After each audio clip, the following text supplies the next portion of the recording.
Donald John Trump do solemnly swear. Il en aura fait des promesses pour atteindre la tribune du Capitole et réaliser l'impensable, devenir le 45e président des États-Unis.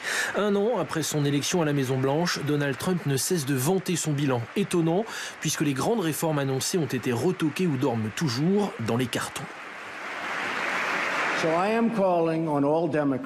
J'appelle tous les démocrates et les républicains du Congrès à travailler avec nous pour sauver les Américains du désastre Obamacare. C'était l'un de ses principaux engagements, abroger l'Obamacare, la loi phare de Barack Obama sur la couverture maladie, dont bénéficient plus de 20 millions d'Américains. Résultat, un fiasco complet. Après des mois de négociations, d'ultimatums et de coups de pression, le président n'est pas parvenu à rallier les frondeurs de son propre camp.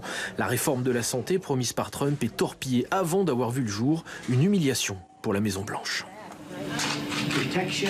La protection de la nation contre l'entrée de terroristes étrangers aux États-Unis, c'est du sérieux.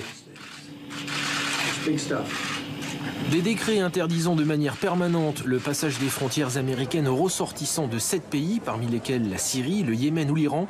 Donald Trump en a signé 3, officiellement pour des questions de sécurité intérieure. Par 3 fois, leur application a été suspendue par la justice américaine, les juges la considérant comme une discrimination injustifiée de millions de musulmans.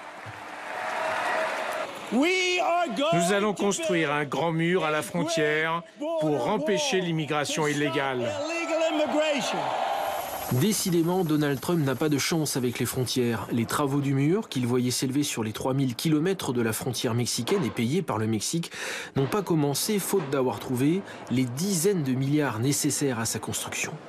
Aujourd'hui, tous les voyants économiques sont au vert. Trump en a profité pour lancer sa grande réforme fiscale. En attendant, 65% des Américains considèrent qu'en un an, le président n'a rien fait.